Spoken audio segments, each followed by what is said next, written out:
Assalamualaikum warahmatullahi wabarakatuh. Sobat BMC, jumpa lagi bersama saya Tony Kristanto, masih dari Bumi Mojokerto Channel Mojokerto. Nah sobat, saya ingin mengobati rasa kecewa bagi sobat-sobat semuanya ini yang kapan hari saya membuat video tentang pusaka-pusaka murah tapi tidak murahan gitu. Pusaka murah tapi tidak murahan yang kemarin tidak kebagian itu. Saya ingin melanjutkan lagi bahwasanya di episode kita kali ini saya ingin mengajak kalian untuk melihat dari 4 buah pusaka yang sudah saya persiapkan, dan ini adalah pusaka yang bisa dikatakan pusaka bagus dan juga terjangkau. Nah, seperti apa sih penampakan dari keempat pusakanya? Coba kita akan melihatnya bersama-sama. Dimulai dulu dari ini sobat. Nah, saya mulai dulu dari yang ini adalah badik. Ini badik. Untuk diwarangkannya ini juga sudah bagus. Nah, warangkannya nyandang. Nah, ini dia ukiran sobat. Dan ini adalah pusaka sebenarnya bisa dikatakan koleksi saya yang sudah sangat lama sekali. Ini dulu saya dapatkan dari salah seorang rekan Tosan Aji saya dari Surabaya. Beliau adalah orang yang bisa dikatakan mengenalkan saya belajar Tosan Aji. Itu seperti itu. Coba kita akan melihat wujudnya seperti apa ini sobat. Nah, ini sudah dalam keadaan diwarangi. Nah, ini adalah badik.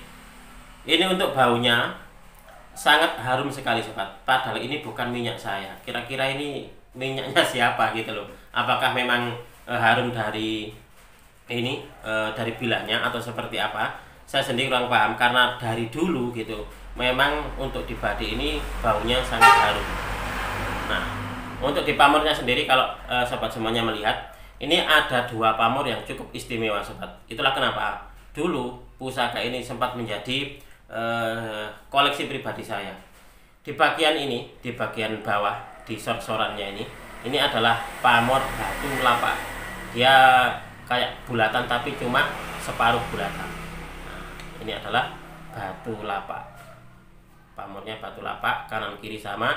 Dan untuk di bagian bilah atasnya ini sobat, ini kalau untuk pengetahuan Tosan Aji saya, ini masuk di pamor ular lulut. Nah, ini adalah pamor ular lulut. Konon kalau nggak salah dalam esoterinya ular lulut itu adalah agar apa yang kita omongkan itu gampang sekali mempengaruhi orang lain, gitu loh.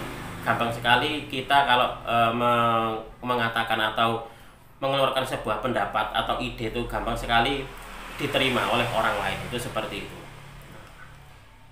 Kalau untuk di batu lapak di dalam pengetahuan Tosan Aji itu untuk fungsinya atau tuahnya adalah untuk perlindungan. Nah, seperti itu.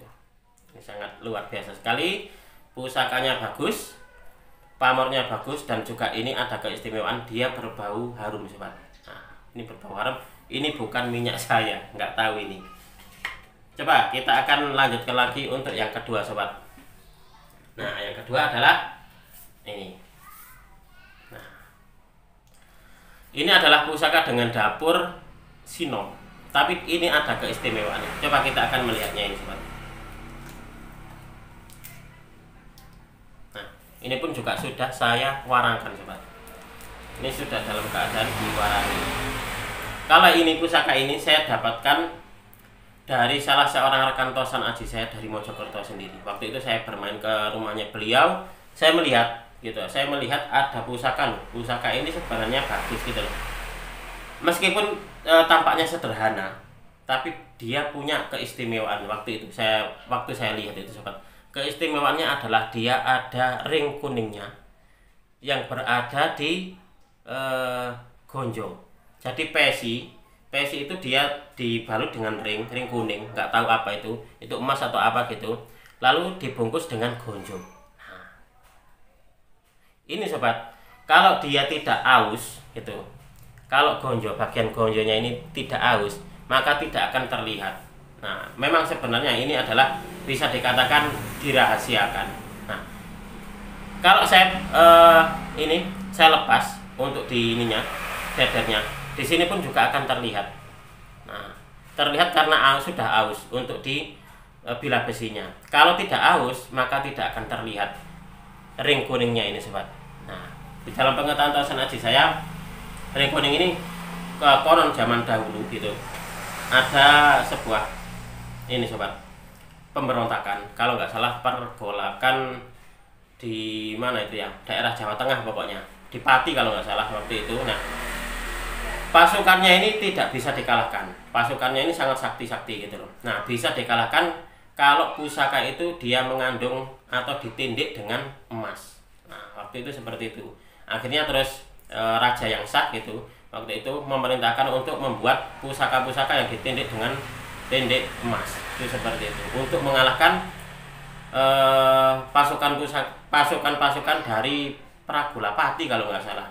Kalau ada kesalahan salah silakan silakan dibenarkan, karena waktu itu saya melihat di di ceritanya seperti itu, bahwasanya ada sebuah pemberontakan di daerah Pati gitu seperti itu, kalau nggak salah di daerah Pati, yang mana pasukannya itu pasukan sakti-sakti tidak bisa dikalahkan, hanya bisa dikalahkan kalau pusakanya itu dia ada tindik emasnya atau mengandung emas, itu seperti itu.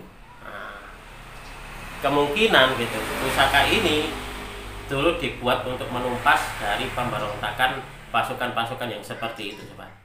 Nah itu adalah sedikit sekelumit cerita dari tindik atau apa ya, bisa dikatakan ring seperti ini. Pasti ada maksudnya gitu, pasti ada maksudnya. Dia tidak mungkin dia dibuat tidak ada maksud. Karena apa? Karena sebenarnya sobat, bentuknya atau tempatnya ini sebenarnya adalah dirahasiakan, jadi pasti ini punya maksud tertentu. Nah, itulah kenapa waktu itu saya waktu main ke tempat teman saya gitu, saya lihat ini pusakanya kok bagus banget ya. Sebenarnya pusakanya memang sederhana, dapurnya adalah dapur sinom, tapi dia mempunyai keistimewaan gitu. Kalau nggak salah teman saya kayaknya nggak tahu gitu loh. Waktu saya tanyakan, beliau bilangnya seperti ini, kalau memang Mas Tony punya tombak gitu, tombak besar gitu, silakan saya pengen tombak yang besar Mas Tony. Akhirnya terus saya barter dengan tombak, akhirnya terus dapat ini sobat pusakanya. Ini adalah pusaka dengan dapur sinom. Kalau untuk di pamornya ini adalah pamor ngulit semongko, tapi dia punya keistimewaan di bagian dalam dari pesi dan juga gonjo ini ada ring kuningnya. Entah ini emas atau apa, saya sendiri juga kurang paham. Kalau untuk zaman dulu mungkin gitu loh, mungkin emas mungkin. Kalau memang emas ya berarti rezeki gitu loh. Nah, untuk yang selanjutnya sobat yang akan kita review adalah, nah ini adalah pusaka yang bisa dikatakan sudah cukup lama sekali. Coba kita akan melihatnya ini. Nah, ini sobat. Ini adalah pusaka dengan dapur sempono. Jadi kapan hari itu ada orang yang bertanya gitu, Mas punya nggak sempono gitu. Terus tak tunjukkan fotonya, dia nggak jawab juga nggak apa gitu, nggak membantu apa-apa. Makanya kenapa saya ingin berpesan kepada semuanya, kalau panjenengan bertanya kepada seseorang, bukan kepada saya saja gitu loh. Dunia online itu sebenarnya itu hampir sama dengan dunia offline atau dunia nyata seperti ini gitu loh. Kita pun juga harus punya unggah-ungguh, kita harus punya tata krama, kita harus punya sopan santun. Kalau kita bertanya gitu loh kepada seseorang, terus barang yang kita tanyakan itu katakanlah tidak sesuai dengan kita gitu, atau tidak kurang berminat gitu, kalian juga harus menjawabnya, mohon maaf sekali untuk di pusakanya kok kayaknya saya kurang berminat, atau mohon maaf sekali kayaknya ini untuk di dananya masih kurang.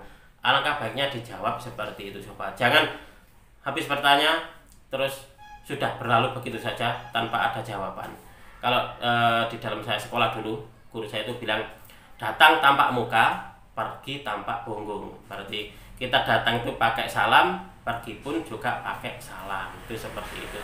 Itu adalah unggah-ungguh di dalam bahasa Jawa, itu seperti itu. Nah, ini adalah dapur sempono kalau untuk saya. Untuk di pamornya masuk di pamor Waswutah sobat. Nah, Waswutah sangat luar biasa sekali. Ini kalau nggak salah masuk di estimasi mana nih ya? Mungkin Majapahit ini sobat. Nah, seperti ini. Menyenangkan sekali. Oke, ini adalah pusaka yang ketiga. Nah, yang terakhir adalah pusaka ini sobat. Dia berbentuk tombak.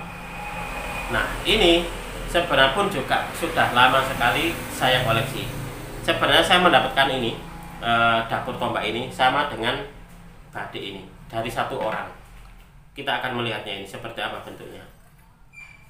Nah ini sobat, ini adalah dapur tombak. Kalau nggak salah ini adalah dapurnya Ron Suruh atau Godong Suruh. Nah seperti ini. Nah bentuk tombak yang seperti ini difungsikan, kalau untuk saya kok kayaknya bukan buat perang, tapi lebih kepada sifat kandel atau sebagai piandel, sebagai ditempatkan di rumah-rumah itu seperti itu.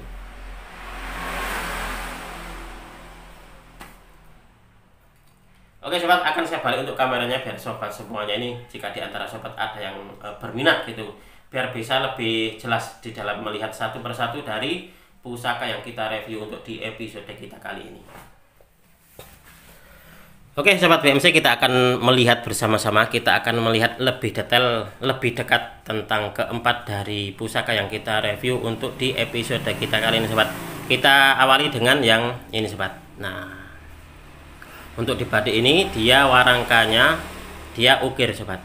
Nah ini yang saya katakan tadi bahwasanya saya mendapatkan ini dari salah seorang teman Tosan Aji saya, bisa dikatakan beliau adalah senior saya. Karena apa? Karena beliaulah orang yang mengajari saya di dalam dunia Tosan Aji. Nah, ini yang saya katakan tadi bahwasanya untuk dibilahnya ini memang wangi sobat. Padahal ini sudah dalam keadaan diwarangi.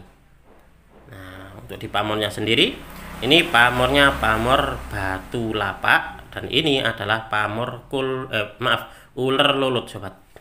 Nah, ini seperti ini. Ini sangat menyenangkan sekali kan? Nah ini adalah pusaka pertama yang kita review untuk di episode kita kali ini sobat. Oke, ini adalah yang pertama. Lalu yang kedua ini sobat. Nah yang kedua ini adalah dapurnya dapur Sinom, yang saya katakan tadi bahwasanya ini saya dapatkan dari salah seorang rekan Tosan Aji saya dari kota Mojokerto sendiri. Jadi waktu itu saya berkunjung ke tempat beliau. Nah, lalu saya mendapati salah satu dari koleksi beliau itu ada salah satu yang punya keistimewaan, yaitu dia berada di bagian sisi dalamnya ini sobat. Nah, ini kalau dia tidak aus, maka tidak akan terlihat apa yang ada di bagian sini. Nah, ini ada ring kuningnya ini. Nah, dan di bagian sini pun juga terlihat. Apabila ini saya ambil, maka akan terlihat juga ini sebenarnya. Nah ini sobat, sebenarnya kapan hari itu saya juga punya, ada di dapur Betok waktu itu. Di bagian ini pertemuan antara gonjo dan juga pesinya, itu pun juga ada ring kuningnya. Itu pun juga terlihat karena dia sudah aus. Jadi di batas ini dia sudah aus, akhirnya terlihat. Nah seperti itu. Jadi memang betul-betul dia punya keistimewaan sobat. Nah seperti ini. Ini adalah dapur Sinom. Nah dapur Sinom dengan pamornya ini pamor ngulit semongko sobat. Nah ini adalah salah satu pusaka yang juga sangat layak ini untuk dijadikan sebagai koleksi pribadi. Oke, ini adalah yang kedua. Lalu yang ketiga kita lanjutkan lagi untuk di pusaka yang ini sobat. Nah ini sudah saya serviskan untuk di warangkanya. Jadi bagi sobat semuanya ini, jika ada yang berminat, hanya tinggal mengoleksi gitu saja, lalu merawatnya gitu, melanjutkan untuk merawatnya. Oke, ini adalah wujud dari pusakanya. Coba kalian amati ini sobat. Untuk di bagian gonjonya ini memang gonjonya gonjo keleng. Nah, dia gonjonya ini tidak ada pamornya atau hitam legam seperti ini. Nah, untuk di pamornya sendiri, kalau untuk saya ini masuk di pamor wos wutah sobat. Nah wos wutah. Kalau untuk di tangguhnya, kemungkinan ini tangguhnya adalah Majapahit, bisa juga Mataram Sultan Agung. Nah seperti ini. Kalau untuk saya, jika ada yang punya pendapat lain, saya persilakan. Karena intinya penangguhan itu sebenarnya adalah bersifat cuma perkiraan gitu. Yang mana terkadang setiap orang itu terkadang berbeda-beda. Nah oke, Oke, ini adalah pusaka yang ketiga. Kita lanjutkan lagi untuk yang keempat adalah dia pusaka tombak sobat. Nah, ini juga saya dapatkan dari salah seorang rekan tosan aji saya dari Surabaya.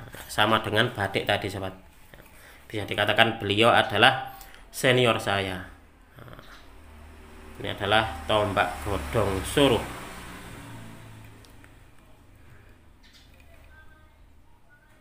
Nah, seperti ini. Ini adalah wujud dari tombaknya.